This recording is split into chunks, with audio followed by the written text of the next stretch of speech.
Podcast City Network. Thank you for tuning in on this episode of The Everett Lee Show.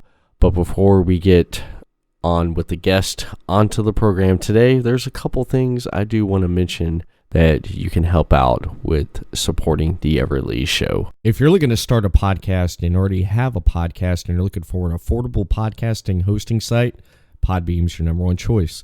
Podbean offers statistics with in-depth analytics to manage your podcast needs. Use the promo code podbeam.com/pbsignup and get a free month off.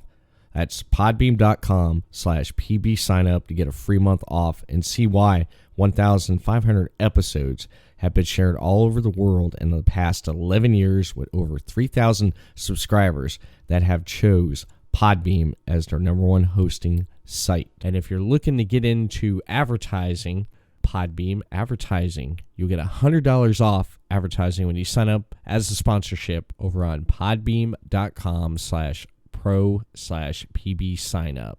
That's podbeam.com/pro/pbsignup. You're listening to The Everett Lee Show.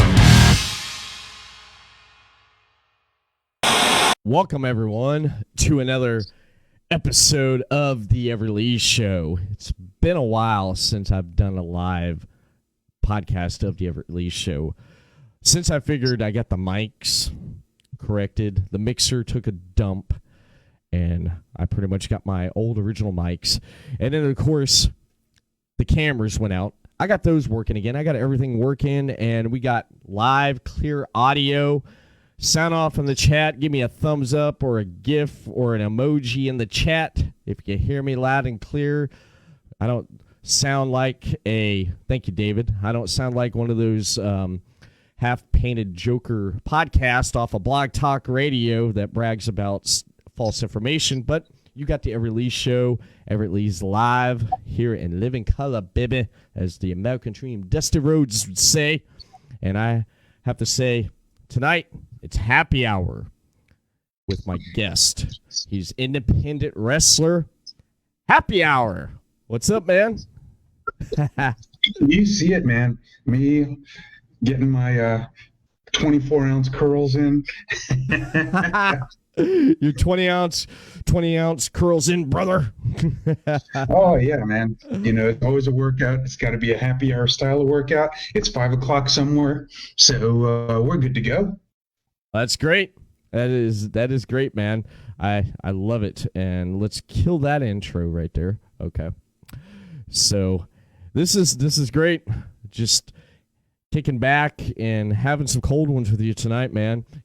I enjoyed last week when you were on David C. Russell's Deathmatch Wrestle podcast, which you can listen to on Podcast City Network. You can check out Deathmatch Wrestle podcast. I'm wearing this shirt because I couldn't find a damn shirt to wear tonight. So, you know what? There you go, David C. Russell. Thank you. Give me that thumbs up and or whatever the hell you call that there, the Ronnie James Dio. The horns, man, the horns. Yeah, the horns. You listen to any heavy metal? What type of music do you listen to, Happy? Oh, you know, I listen to a lot of stuff. I mean, I like classic rock. I listen to a lot of classic rock, a lot of alternative. I do like some classic metal. I like older hip hop. I don't care for the pop stuff now where the hip hop is just all like chorus and auto tune. Not my thing. I like the classic hip hop that tells a story. I like old country. You know what? I like some old country because it tells a story. So I'm all about that. I don't really care for this country turned pop stuff lately. Yeah, I don't either. I don't either. I'm not too much into the country pop thing. I like collaboration with artists, but the country hip hop, it kills me, man. It just kills me when I hear that stuff. I'm just like, are you kidding me? Because I prefer classic country, like Garth Brooks, Clint Black, Trace Atkins, and Tim McGraw, you know, like that there. That's my flavor right there. You know, the sad part is you're talking about that as classic, and I was already in my 20s. That was what, like 25? I mean, names like Clint Black, Garth Brooks. Yeah, they were from the early 90s, and I was just like, I was an adult then. Wow. Yeah, I liked our Garth Brooks in the 90s. I'm all 90s if you don't know who Everett Lee is that's tuning in here tonight on this live podcast, dude, because I'm all 90s, bro. Beavis and Butthead, Ren and Stimpy. That's all me, man. Beavis and Butthead. Yeah. Yeah. I mean, here's the thing. It's the music videos that help make that what it was. I mean, the what's it called? That when they tried to revive it like 10 years ago or something, and it didn't have music videos. It was just doing like reality shows, and that's just it just doesn't have the same charm. No, it don't. It did not have the same charm. I did like some of the episodes. I did like the episode where they're doing the call-in center there, and the people called and said, I understand your frustration. I love that. And the homeless guy trying to be a werewolf. They were So they got denizens of the night. Yeah, just to pick up chicks. Just that stuff from the 90s of Beavis and Butthead, how that's supposed to be. It's just I love that. I love that, and I'm excited that Mike Judd is bringing Beavis and Butthead back. I don't know how you feel about that, man. Well, I mean, here's the thing. If they go back to the original style where, you mix in like obscure music videos that just have something so funny you'll remember about them, that's the kind of stuff that that made more sense. If they do that to mix it in with whatever 5-minute plot that an episode has, then I think that's gold right there. Yeah, I definitely love the creative mind of Mike Judd there. Did you ever catch Office Space? My favorite. I watched Office Space. Came out in 1999. Yes. I saw that in the theaters. Actually, even better than Office Space, Idiocracy. Idiocracy was fantastic, and that's when looking at things now and looking back, I was like, holy crap, Mike Judge is a prophet. And but also, I don't know if you caught Silicon Valley. So I like the first couple of seasons of Silicon Valley. The last couple, it seemed like they were just racing to a finish line, but the first couple of seasons were brilliant. I haven't caught that show, Silicon Valley. I heard it was really good because it's pretty much everything that you expect out of a geek culture. It's basically, high end. I mean, not just geek culture, but taking it up to CEO level and, startups and businesses and venture capital, but also just the way they bridge gaps in there is hilarious. Now, my favorite one, if you after we're done here, get on YouTube and look up Silicon Valley optimal tip-to-tip efficiency. Okay. That is one of the most brilliant pieces of TV I've seen. I'm definitely gonna have to check that out there. Definitely gonna have to check that out there. I ended up here last month. I ended up going on Netflix and finish up watching up all the Marvel Netflix Marvel shows. Iron Fist, finished that up. Punisher, Jessica Jones, Daredevil. I finished those all up, and man, I wish they would have kept those damn shows going because I got so invested into it. I was wanting more Punisher. I was wanting to see more of a story. Punisher, I like Punisher because this wasn't a superhero thing. It was, basically what a more common man turning vigilante is, because Batman wouldn't really happen, but I can see someone just going off the rails and becoming like maybe 2/3 of Punisher.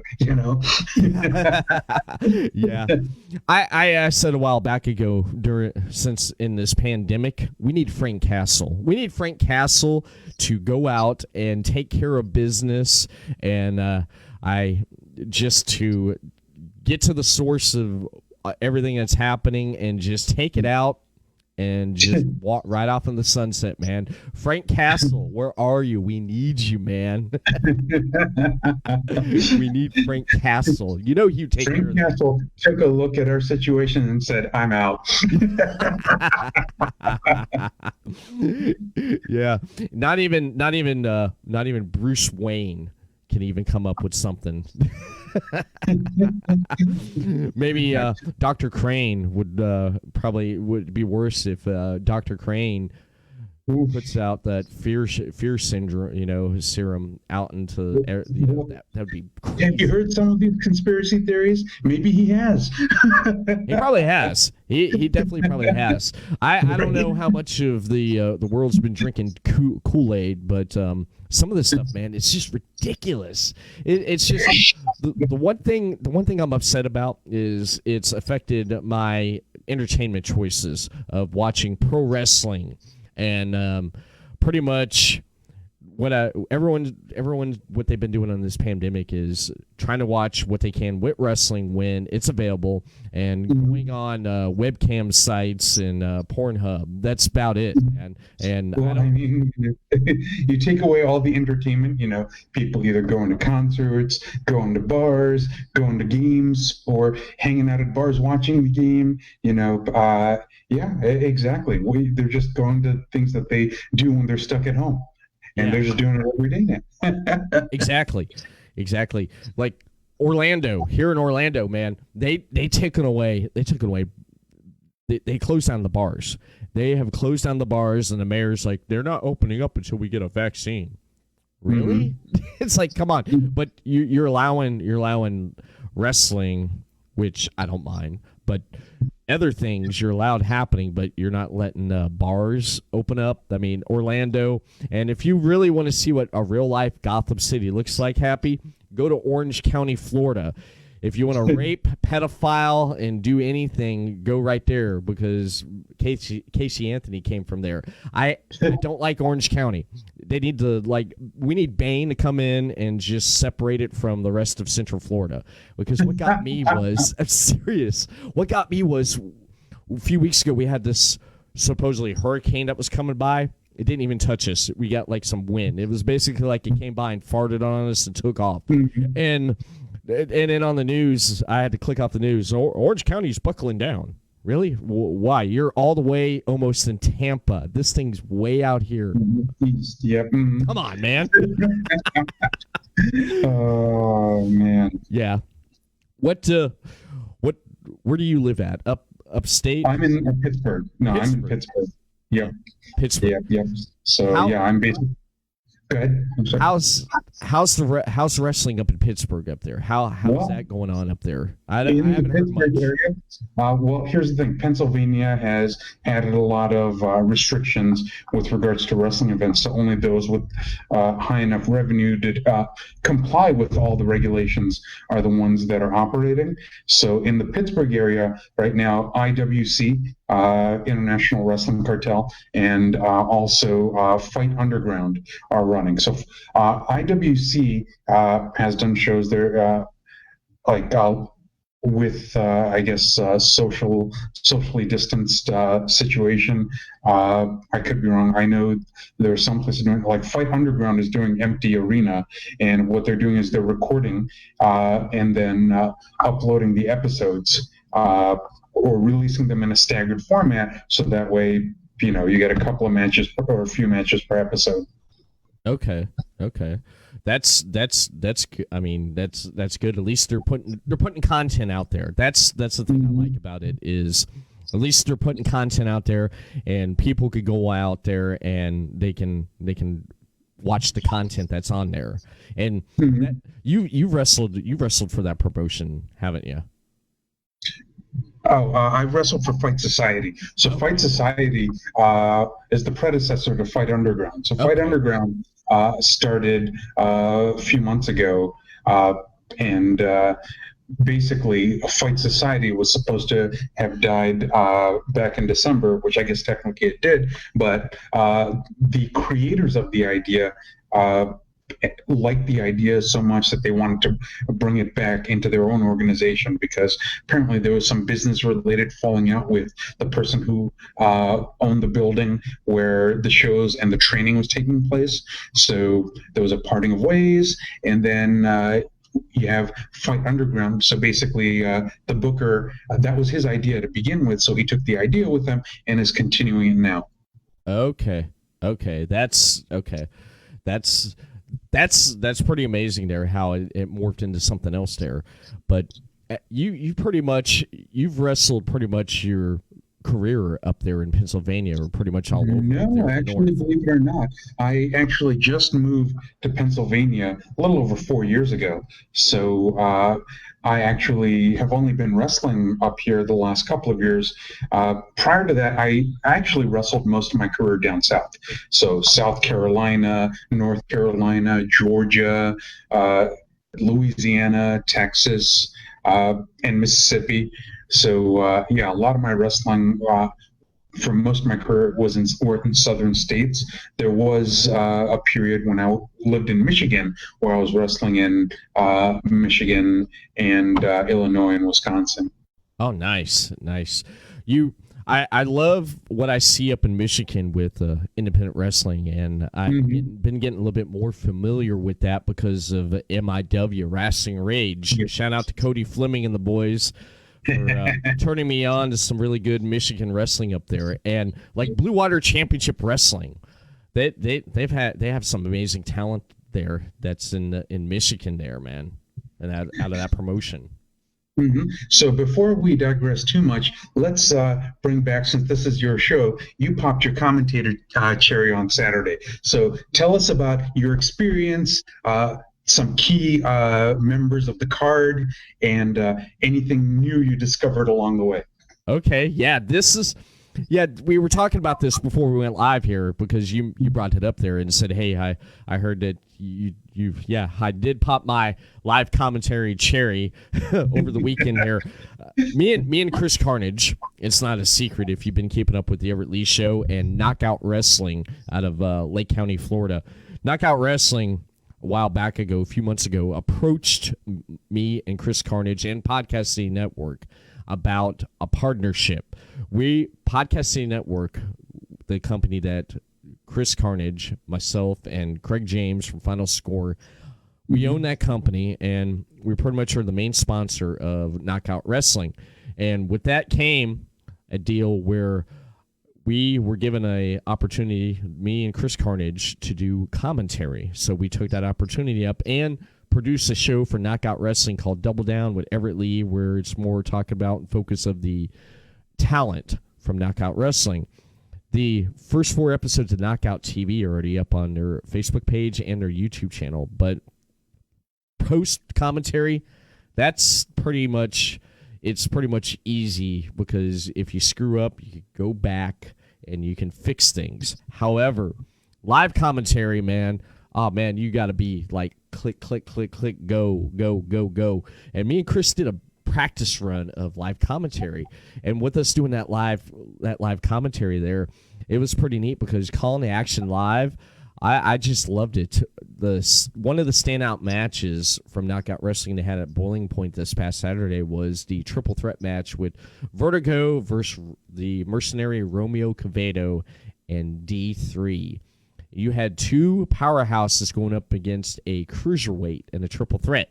Anything happens, man. Anything happens. There's one spot that we're still talking about, me and Chris, even days after this. D3 got up on the second turnbuckle, and now they had a low boy ring because the Shriner Club they were at. Yeah. You can't high flying stuff. So what happened was D3 got up on the second turnbuckle, and Vertigo got in there, and he did this reverse hurricanrana where when it threw Vertigo, Romeo was running, and he speared him. So it was like reverse hurricanrana, boom, spear. And I mean, the place went nuts. The crowd was on fire, and pretty much that triple threat was great. The main event was really story driven, with everything going on with the World Heavyweight Champion Venom going up against Samuel C. History there with those guys. He had Jason Bates outside the ring there. And then there was, of course, the intergender tag team match. You had Controversial Inc., you had Salvazar and La Brava going up against Money in Motion. And they pretty much retain their tag team titles there. La Brava made history as the first Knockout Women's Champion, but she also made history being the first intergender tag team with Salvazar as tag team champions. And then the Black Death showed up with the Plague Doctor. They showed up and they chokeslammed this YouTube guy who's locally on YouTube. I said on the commentary to Chris, I said, oh man, he just took that choke slam like the smash button on his subscribe channel right there. I bet he's going to want to put that up on his YouTube channel.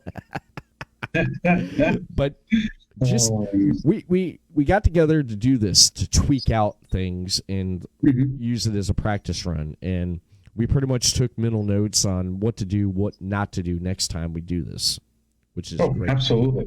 Absolutely. I mean, the hard part is, your first go round, you're just basically trying to react to what's happening. So at the least now, as you do a few more, especially once you get familiar with the wrestlers and their portfolios, you can be ahead of the game at that point. I mean, you'll see sequences coming, and you'll be ready to call it with the proper intensity. Yeah, when I was doing post commentary with George Black, I pretty much had to take the lead there, but I was a lead heel. I'm a lead heel when I do commentary because I pull from the old school of Bobby the Brain Heenan, Roddy Piper. I pull from that because I like that, and I feel that a lot of wrestling nowadays is missing that old school commentary. Now, there's some independent promotions that I've watched that have great heel commentary. For example, FGW, Future Great Wrestling.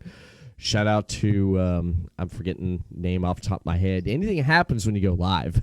And when you had a few of Mike's hard lemonades, too. But, yeah, I ended up just noticing that there wasn't much of that. So I pulled from the best, and I used that and mixed it up to my own because with my persona being stuck in the 90s, dude. So, bro, let me tell you, man, that Everett Lee... He just loved doing the commentary there, and I got to tell you, Happy, this chat tonight, since I went live, I want to give a shout-out to everyone. Chat's on fire. David C. Russell, Deathmatch Wrestle Podcast. Johnny Zeke from Knockout Wrestling. How you doing there, Johnny? Thanks for tuning in here tonight on this live podcast. And Dark Suede from KZW. If you're still watching, shout-out to him. But David's been firing. The chat is on fire tonight, man. And if anyone has a question they want to throw out there for Happy, just go ahead, fire off in the chat, and I'll get to it there. And it's just been amazing just coming back here, being live. And I forgot what I was going to ask you next here. And it's been a while. You're not drinking enough. I'm not drinking enough. Speaking of drinking, all right, let's talk about that. Drinking. Happy hour. Your gimmick and everything.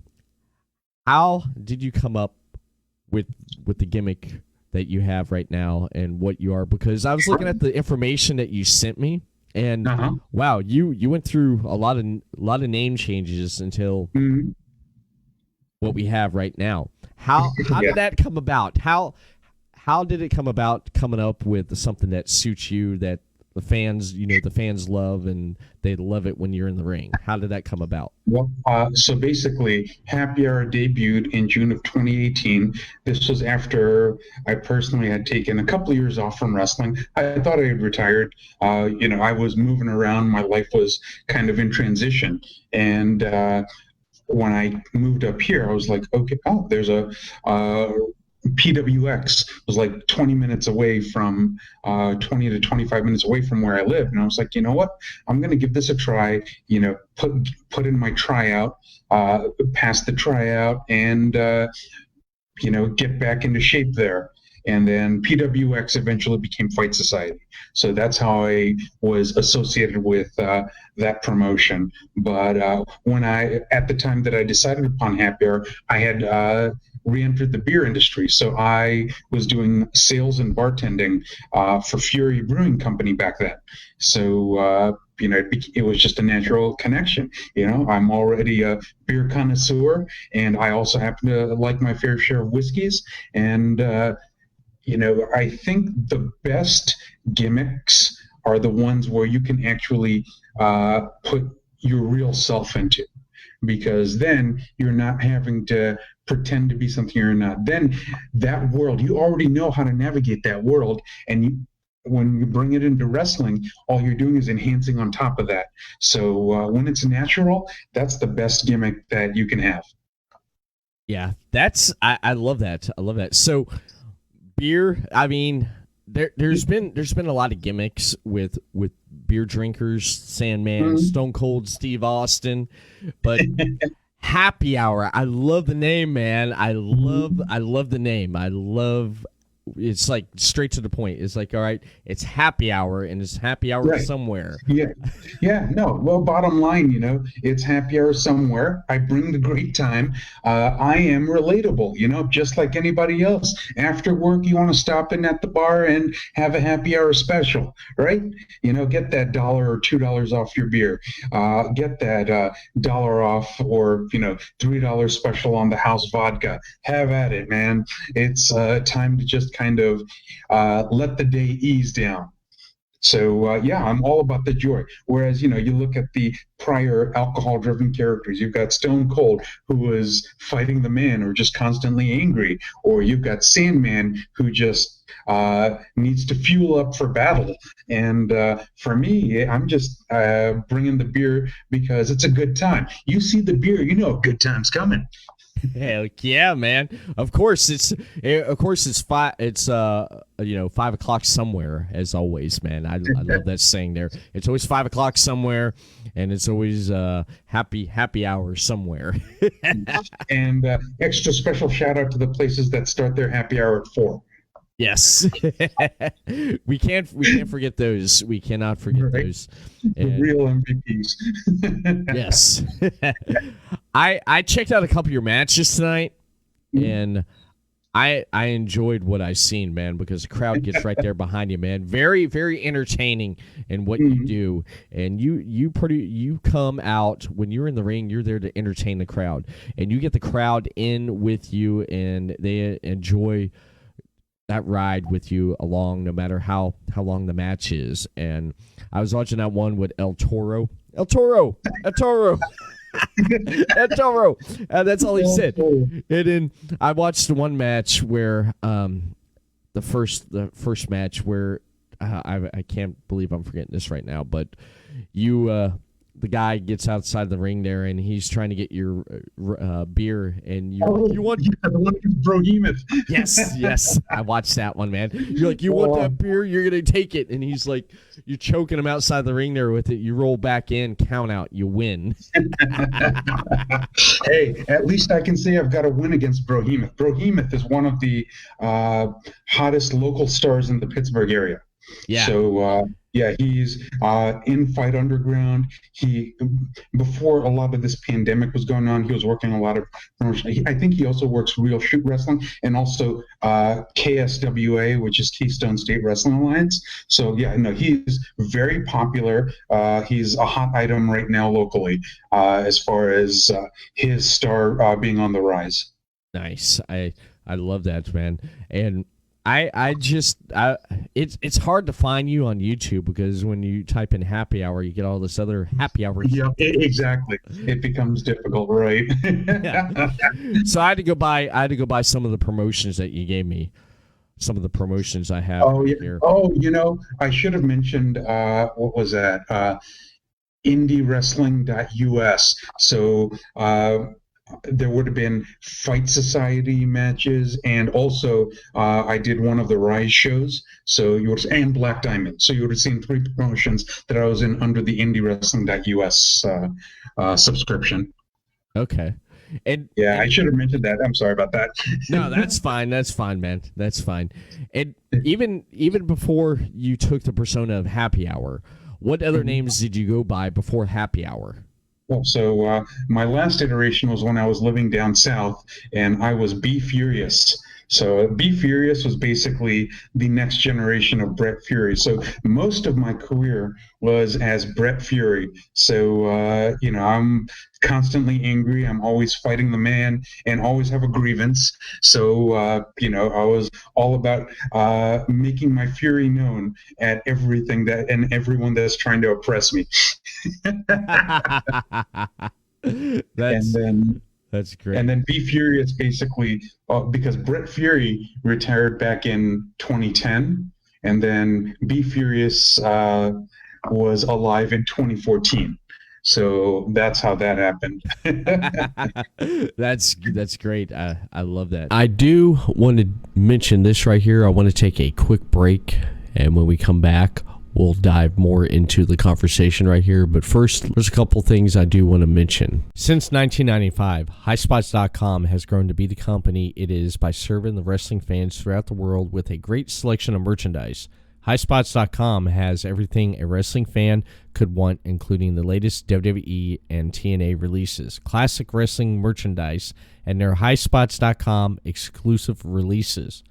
HighSpots.com is the leading online retailer for professional wrestling and mixed martial arts, offering autographs, figures, DVDs, apparel, wrestling gear, and even wrestling rings. Their largest clients include WWE, Impact Wrestling, ROH, and AEW. Click on the High Spots logo on the Everett Lee Show page over on podcasty.net to order. Whether you are a wrestling fan, pro wrestler, or promoter, you can find what you're looking for at highspots.com. If you grew up as a kid in the 1980s or just a fan of 1980s pop culture, then ADT's is for you. ADT's sells a huge variety of licensed t-shirts featuring characters, movies, TV shows, video games, and music stars from the 1980s through today. They also have great costumes from 80s pulp culture too. ADTs.com sells officially licensed pulp culture t-shirts. As you might guess, their focus is on the 1980s, but do sometimes sell other cool pulp culture related tees. 80s Tees has been in business since 2000, meaning they like retro 80s stuff too before it was cool. Follow the link provided in the description section of this episode for more. 80stees.com. You're listening to The Everett Lee Show.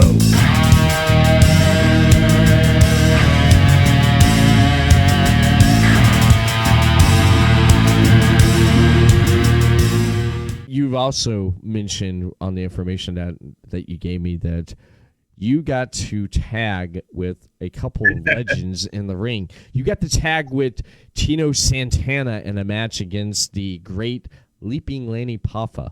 Yeah, Tell me so tell me about that there, man. I'm interested sure. to hear about So it. actually, there's a video of it. In fact, I'll check it out in my memories, and I'll tag you in it so that way, because the match is available.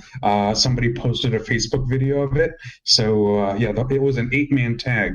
It was myself, Trevor Gage, Tito Santana, and Big against Lanny Poffo, Tank Payne, J. Rue, and Chambers. So that was definitely entertaining. A good chunk of the match was basically me versus J. Rue, but making that tag to Tito and the pops that followed were great. And Big was a longtime wrestler in the greater Pittsburgh area. He's actually a little older than me, so there are still a couple of wrestlers out there who are older than me. And he finished off J. Rue with the frog splash. Wow. And Big is he's over 300 pounds. So Oh damn, man. that's I'm definitely gonna have to check that out, man. You got to share that because I'd love to see that right there. Now, before the match, did you have a chance to talk with Tito and Lanny? And if you did, how did that go? Oh, well, it was easy. I mean, Tito was super nice and super chill about it. And he basically is a go with the flow type of guy. The match itself, until the waterfall moment, Lanny didn't really get involved. He basically did his pre-match poem. When the match went to the waterfall moment and everyone was on the outside, that's when Lanny got involved. But actually, even better story is after the show, I was dropping off both Lanny and Virgil to their hotels, and they were staying in separate places.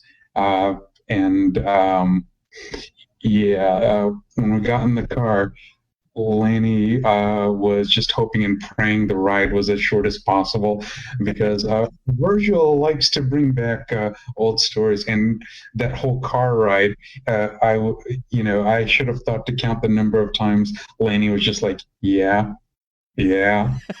Yeah.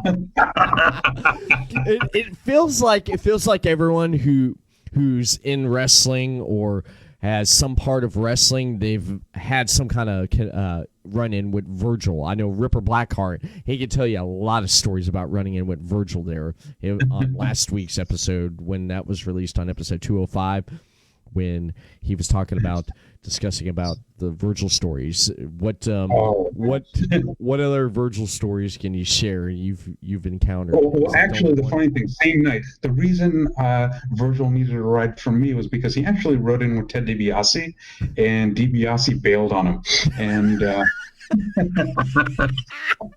and Virgil needed a ride, and well, actually, you know what? He was actually parked at a hotel, because Virgil's actually from the greater Pittsburgh area. So he needed a ride back to the hotel where he was parked. So that's what was going on. I was just like, wait a second, why does he need a hotel in Pittsburgh when he's from the greater Pittsburgh area? No, but that's actually what happened. But yeah, DiBiase bailed on him, which is why he needed the ride.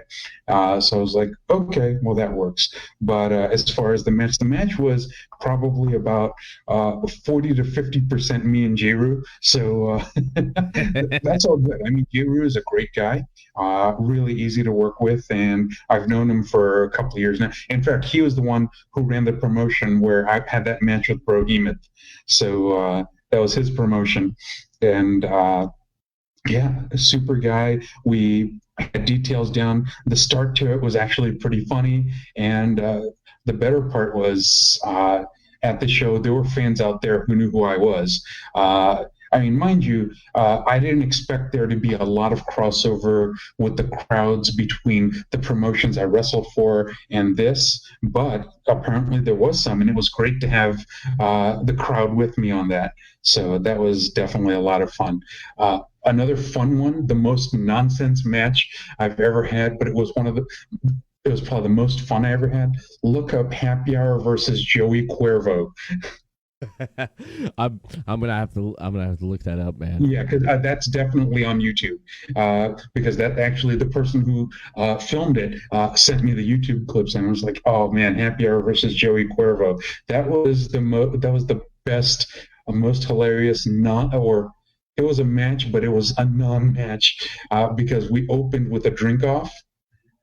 So yeah, we had to open with a drink off, and then the match was a hilarious botch fest where we're trying signature moves. So I was trying the bartender's elbow. I tripped over him, fell face first. He was trying the 619, but basically did a 613 and crotched himself.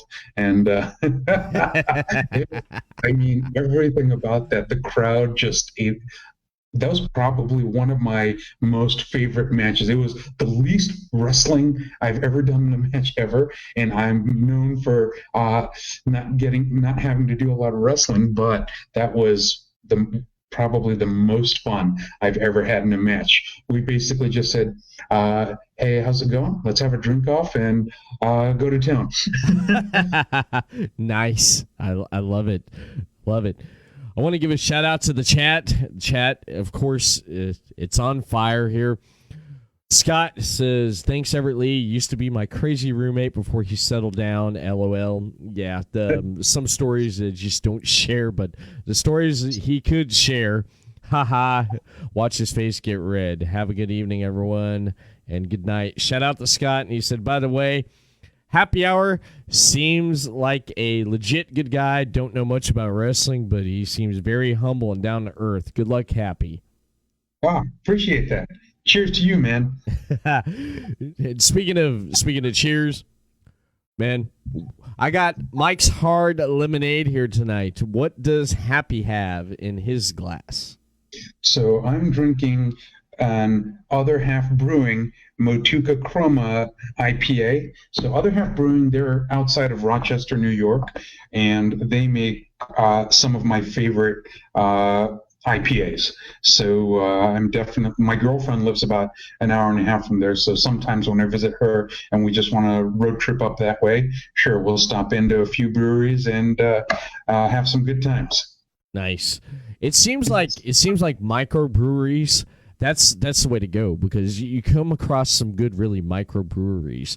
I like those ones that you find along the way when you're traveling somewhere, you stumble upon accidentally. For example, they would call them you find this hole in the wall place that has like the best food and the best drinks. Oh, yeah.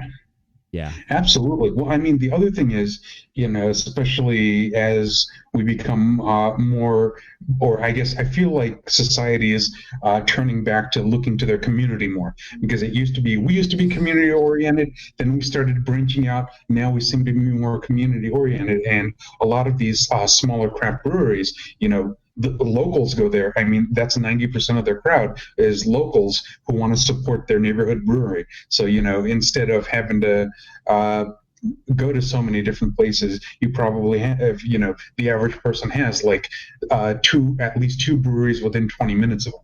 So, to be able to have that kind of option is great, and be able to try local products and going to a local business and getting to know the ownership goes a long way for the community. It's a win-win both for the business and the community. And I think that's really the key. I look at any adult beverage, or the idea behind it, it's a social beverage. I mean, that's what I love about beer. I love different flavors of beer because, truth be told, if I'm by myself, I really don't drink that much. right. Because for me, the fun of drinking is to enjoy with a friend or enjoy with a group of friends. We can talk about the beers we're having, or we can talk about the whiskeys we're drinking. And I mean, that's half the experience right there for me. Otherwise, if I'm just by myself, just pounding beers, then that's kind of depressing. yeah. You'd be like George Thorogood, I drink alone. Dun, dun, dun, dun. You get that playing in the background. Yep. I actually, sad story. One time I walked into a bar, and I went there alone, and I sat down at the bar, got myself a drink. And I sat there and I'm drinking, and they had a jukebox playing. And guess what song was playing? George Thorogood. I drink alone. I drink alone. I said, what are the odds? So I killed my beer and I said, thank you, bartender. Have a good night. And I tipped my bartender and I left. I was like, I don't want to be that guy, man.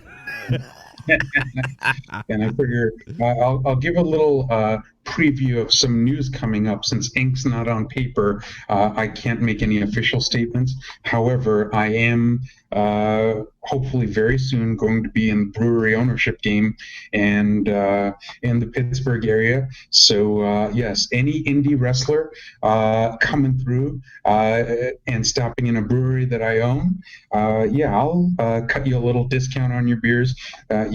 Support indie wrestling and indie beer, and we'll support indie wrestling right back. Hell yeah. That's amazing, man. That's amazing. There's a brewery right down the road here from where I live here in right up in Port Orange. It's Tomoka Brewing. They got their own beer, and it tastes pretty good. There's a Total Wine and More back in 2016 when I started the Everett Lee Show.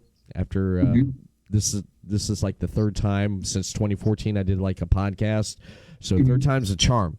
So in 2016, early episodes which people could go back and check on, I used to do a thing called Draft Tuesday, where me and my nephew, who used to be a co-host with me, would come on and we'd buy different brews and we'd drink and stuff. It became like once a week, and then it's like a little bit too expensive. So we started doing it. We started doing it about once a month at the end of the month. We started doing Draft Tuesday.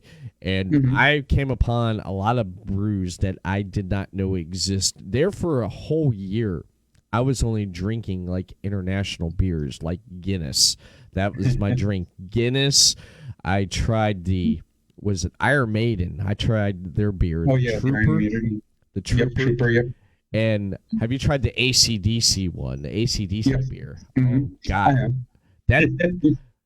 That stuff's pretty good. I still have not tried. I'm jealous of David C. Russell because he got to try a Broken Skull IPA, and I didn't get to try it yet.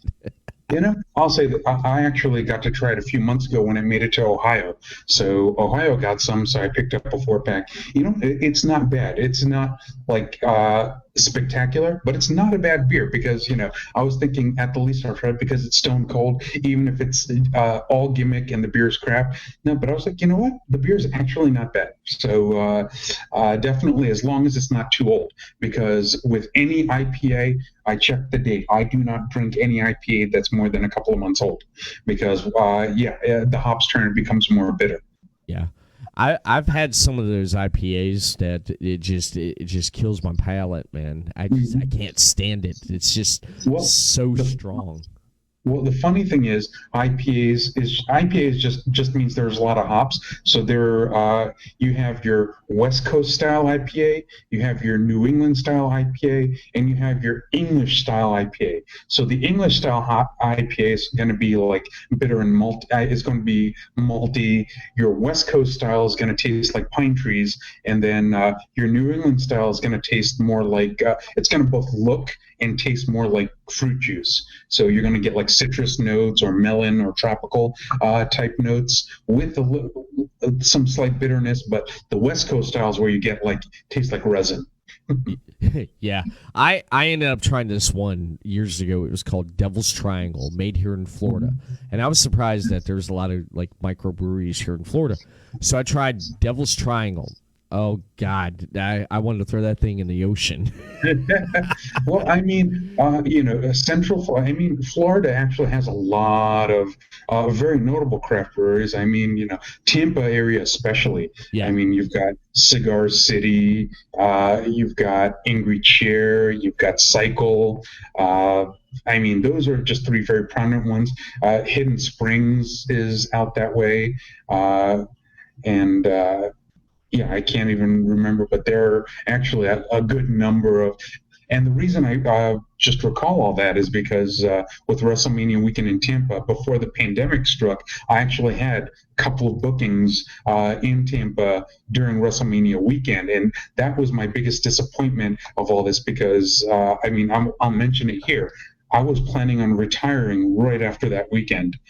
From wrestling for good because I finally did what I always set out to do, and that's WrestleMania weekend in a WrestleMania city. If I do that, then I've done everything that I've wanted to do, really, and would have called it a day at that point.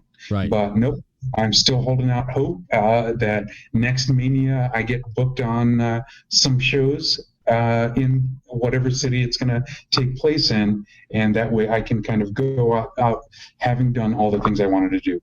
Nice. That Cigar City that you mentioned there, my nephew went to that. The great food, great brew there. Oh yeah. One of our sponsors for Podcast City Network, City Limits Tap Room. They started getting in contact with doing local breweries in Florida. And one of the things, when I go to City Limits Tap Room, I usually get the grilled cheese, which is excellent, fries on the side, and the Cigar City apple pie cider. Yep. Yeah. Yes, Cigar City just started their cider game a few years ago because I remember the last time I visited Cigar City, they were talking about the side they were setting up for cider. And oh, wow, that might have been like 8 years ago when they had that project started. So, yeah, I was actually in Tampa at Cigar City like 8 years ago, and that's where I got all these details. And I was like, oh, wow, let's see, what else is out in Tampa? Rock Brothers, I think, is out there. Yeah. Yep. And then there's one, I think, closer to St. Pete. Can't remember off the top of my head, but there's a lot going on in the brewery game down in that part of Florida, that's for sure. Yeah, there's a lot of it down in Florida there. One place that up in Ohio there, Fathead Brewery. Have you tried that? I love that. Oh, uh, well, here's the thing. No, I'll say a few things. There's one piece of news that's tangential that I can't give away, but until ink is dry. But anyway, so Fatheads, yeah, I like a lot of Fatheads beers. Uh, the Fatheads actually has a saloon here in Pittsburgh, and where 20 of their beers are on tap, and they have a pretty good menu. Their smoked wings are fantastic. Yeah. And yeah, Fatheads brews a fresh Headhunter IPA. That's an excellent beer. I mean, it tastes when it's fresh, all the flavors that are supposed to come out. I do enjoy that. The Bumbleberry Wheat, if you want something like Measy's. Actually, what's a Pimp My Sleigh? That's the one. Pimp My Sleigh. Yeah. That's a holiday ale. That's actually quite good too. Yeah, I've had the Bumbleberry. I love the Bumbleberry. That's one of the ones we had on the early days of draft day here on the Everett Lee Show was the Bumbleberry, and it won. It won out of all the selection that we had for Draft Tuesday back on the early episodes here. I loved it, man. I found it at Total Wine and More. That's where I found it at. Yeah. Oh, yeah. Well, I mean, Total Wine, especially at any Total Wine location, as long as the beer manager has some kind of clue, you're going to have a good selection on the shelves. I mean, I used to live like down the street from a Total Wine when I lived in Charleston, South Carolina. And at least for the first few years that I was there, the person who was the beer manager, had a good idea of what was going on. Shelves often had good stuff. But then whoever the next beer manager was, it wasn't that impressive anymore. I don't need like 8-month-old IPAs that probably are all bitter as hell and good for a commercial. Yeah. Yeah, they had Guinness American Blonde, and honestly, that did taste like an American brew, but it was Guinness. That's what got me, man, and I loved it. I thought it was great. The funny thing about Guinness is if you have it in Europe, it's a very different, like the flavors are a little more complex. You get more flavor out of it, whereas here they go with putting it on nitro, so you're focused on like that rich, creamy body. So that's really the focus here. But yeah, there's a lot more flavor in Guinness over in Europe, that's for sure. Yeah, it has that flavor. I love the stout. I love how that tastes there. I love chocolate stouts, and one of the ones you talked about, Nitro, MVP Vanilla Porter Nitro. I love that, man. Oh God, I was craving that a while back ago for some reason, man. I loved when you pop the can open, how it just like it feels like the cans explode and it just steams from the cap. Oh, dude, I was like, that's my thing. I used to get that there on my days off. I'd sit there and do draft day, and I have vanilla porter on the side there. So we do draft day, and then I would sit there and kill what I've drank and picked out for draft day with vanilla porter, the MVP. I love that. City Limits used to carry it, and when we used to go over there, and they didn't carry it no more. So I was like, damn. So I got to switch it up. They had a chocolate stout, which was great. I forget the name of it though, but they had that there for a while, and then I switched over to the apple pie cider because I just love that, having that there with food I eat. Just I'll say this: if you're into the really dessert-heavy stouts, I suggest looking for either on tap or going to the breweries in Tampa. Cycle and Angry Chair; those guys will give you the beatus. You want the diabetes in your stouts? They'll give you the diabetes. Have a whole bakery in their stouts. Wow.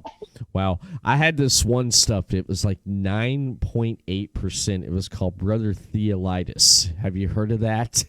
Oh, Brother Thelonious? Yes, Thelonious. Yes. Yep. Yeah, that. Yep. Oh man, that kicked my gut there. I think it killed my liver after I got done drinking it. Oh man, now that's I was going to say, with some of these big boy stouts like at Cycle and Angry Chair, you're going to get double digits on the ABV. Yeah. So Yeah, I was going to say 9% would be light for some of these. Heck, even Cigar City has their membership club where every you can get an allotment of like limited release barrel aged beers, and yeah, some of those are both delicious and boozy. One of the things I liked that I tried, it was just like something that surprised me, was the Belgium Fat Tire. That surprises me right there. Having that type of brew, the Belgian Fat Tire. Actually, New Belgium produces a lot of different beers. I have to say, I actually like their what is that? The Voodoo IPA. They did like a juicy version of that, and that was actually really good.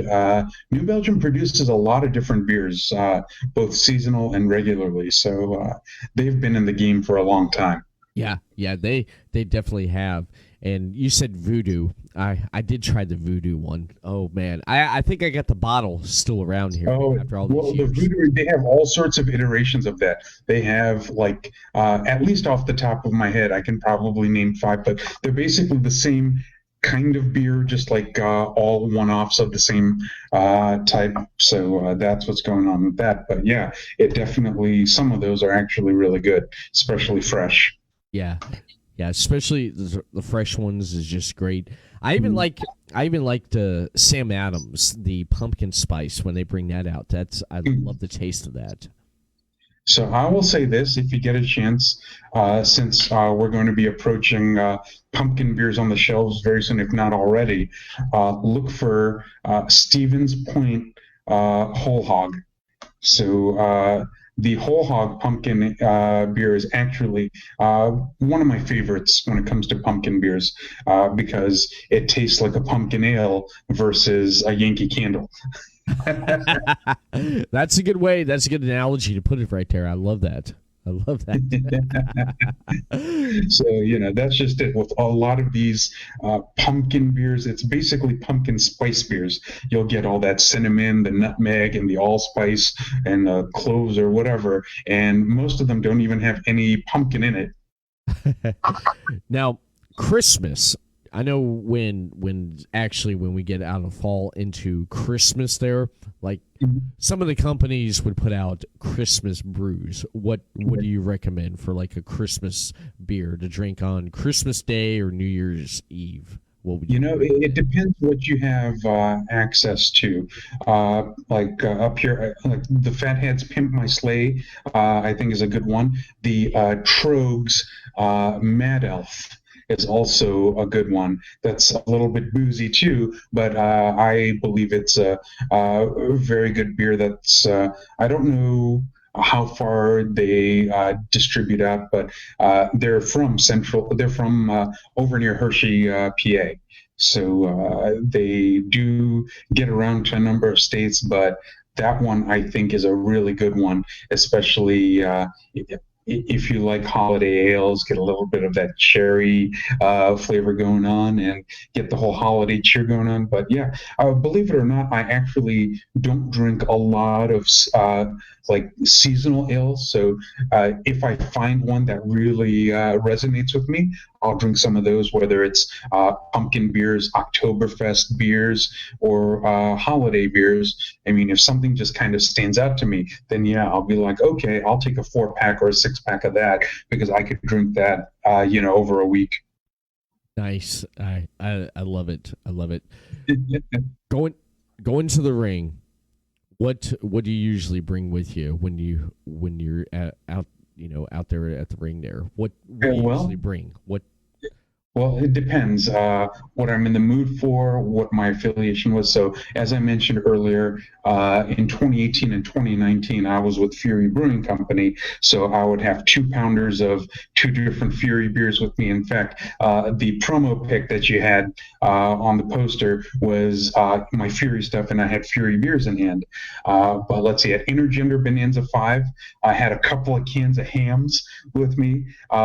A fan even brought some cans of hams, and as I was exiting to go back, fan was like, "Hey, you want to drink a beer with me?" I'm like, "Sure," and he pulls out a hams from his backpack, and we're both chugging hams right there. So that was a fun moment there. let's see. There's no telling what I'll bring at Intergender Bonanza 6. And wow, that is only a week and a half away.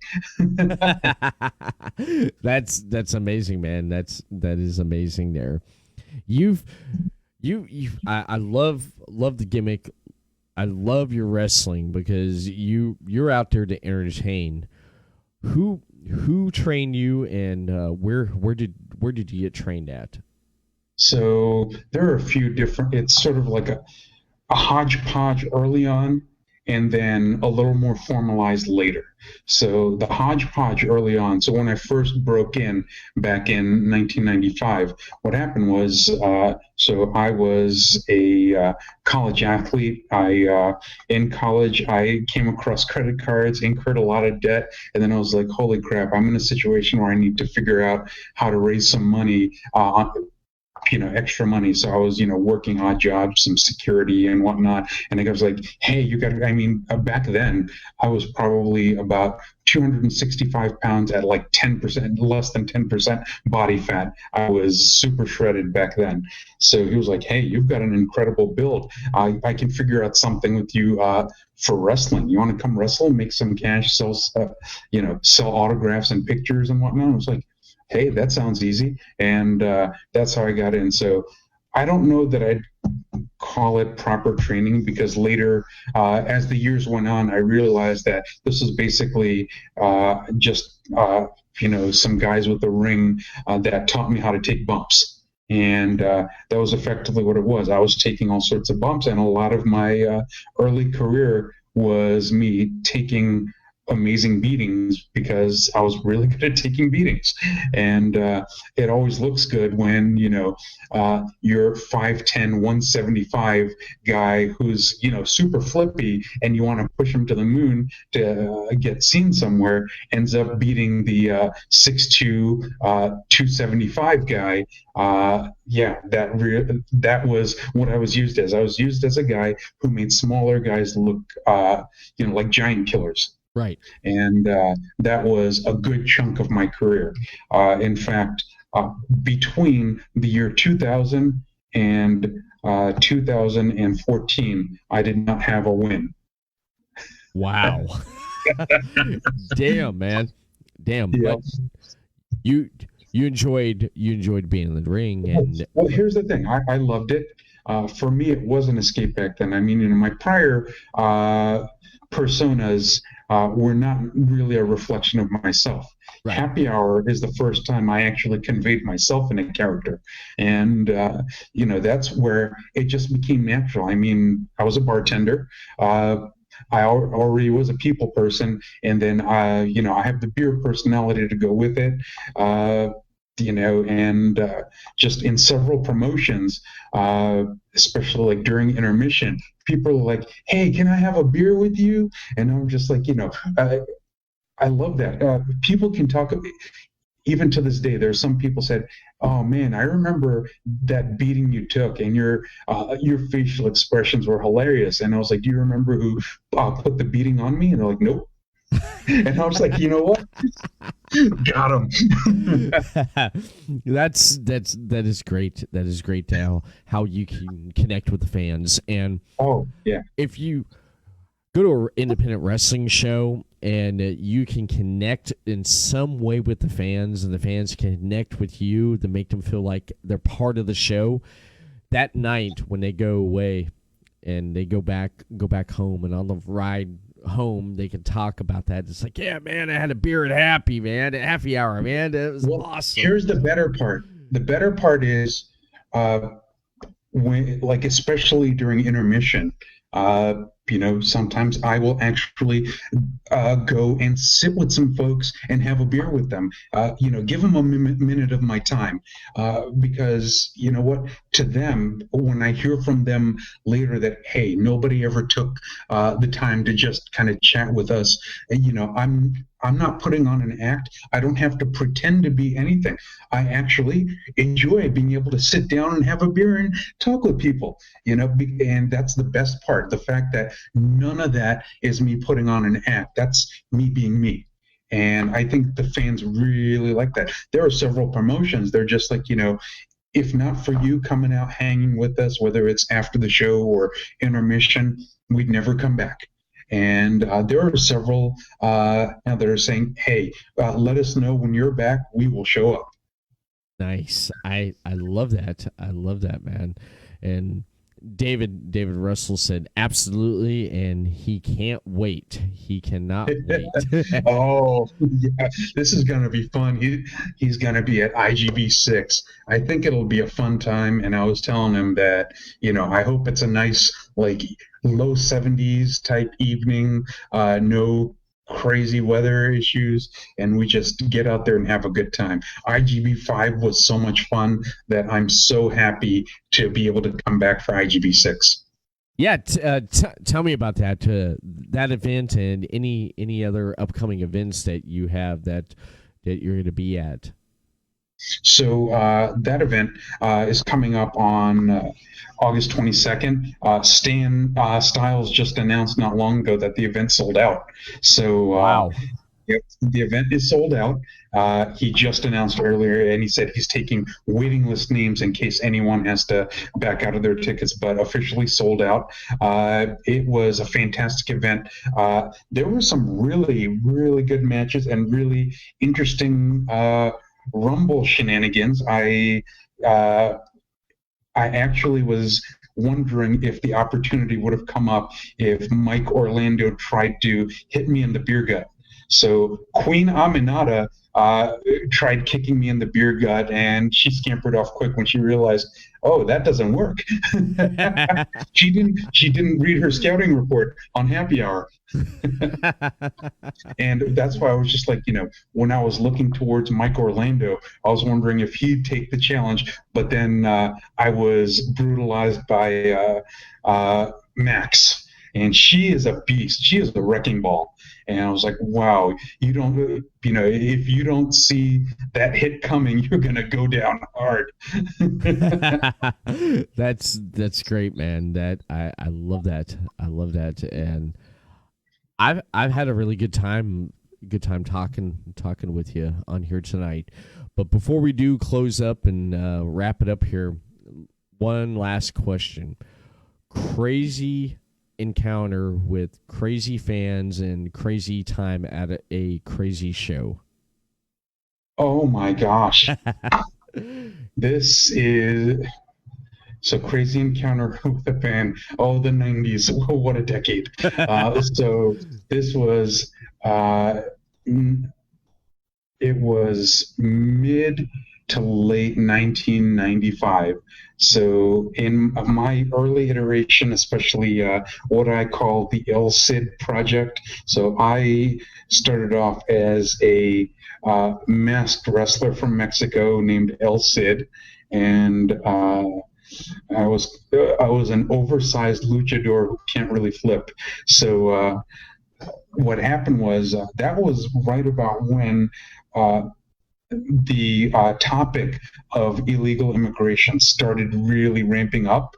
So this was in Douglasville, Georgia, actually. That's where it was, Douglasville, Georgia. And the fans were just like really giving me, hey, you're taking our jobs, and they were following me out in the lot, and I'm just like, okay, I'm gonna just kind of circle around the building and just kind of hide there for a bit till things cool off, because there were some legit angry people. Wow. And I was just like, and funny enough, that was the only time that happened. Other times, they'd play along, or, they'd understand that, I'm not really an illegal immigrant, but, there was that one town that was just like all in on that. And I was just like, holy crap.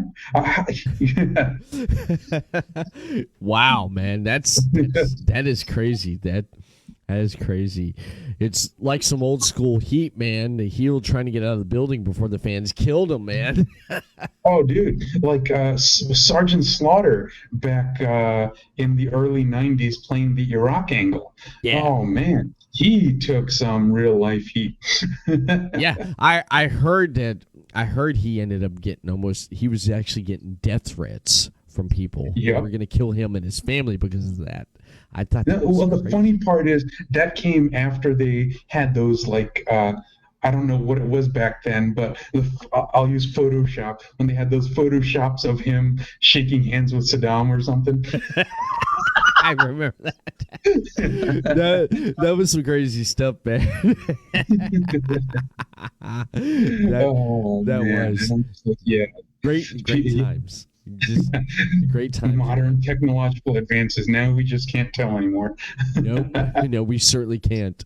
We certainly can't. But it's been great having to come on here talking about brew, talking about wrestling, and just everything in between. And where can people find more of yourself, Happy Hour, on social media at? So on social media, there is a Facebook page called Wrestler Happy Hour. So there should be no ambiguity there. You should be able to find it just by typing wrestler space happy hour. It should be the only thing that turns up. If it's not, please report it to me so I can find out who this imposter is. And on Twitter and Instagram, while I don't use those as much, those are technically active. Other promotions tag me whenever I'm on a show, so you can find me at Wrestler Happy Hour on both Twitter and Instagram. Nice. And since you plugged that right there, I'm going to go ahead and plug this right here. Podcasting Network, your top source for independent podcasting. Head over to podcasting.net for great content and great shows over on the website. Hit them up on Facebook, Podcasting Network. Give them a thumbs up and a follow. Send them a tweet over on Twitter at PodcastingNet. Subscribe to their YouTube channel for video podcast over on Podcasting Network and on Twitch, Podcast City Network. You want more Everett Lee? Then hit me up on Facebook. Give me a thumbs up and a follow, Everett Lee Show. Twitter at @TheEverettLeeShow. Instagram, Everett Lee Show. And audio portions of this podcast and previously released podcast, head over to YouTube, The Everett Lee Show, Stitcher Radio, iTunes, Podbean, and iHeartRadio. When I need a logo or graphic design done, I use 3 Count Design. 3 Count Design offers a wide range of graphic design products, video, photography, and other forms of media. Everything from t-shirt designs to websites. For more information, head over to facebook.com/3countdesign. That is facebook.com/3countdesign. When I want to kick back a few cold ones with my friends, I head over to City Limits Taproom. City Limits Taproom has a wide selection of TVs to watch your favorite sports, indoor and outdoor seating, and they are pet friendly. City Limits Taproom also has food made fresh to order, and the grilled cheese is excellent. I recommend the grilled cheese and the apple pie cider with fries on the side. You can't go wrong with that, baby. For more information for upcoming events, head over to facebook.com/City Limits Taproom.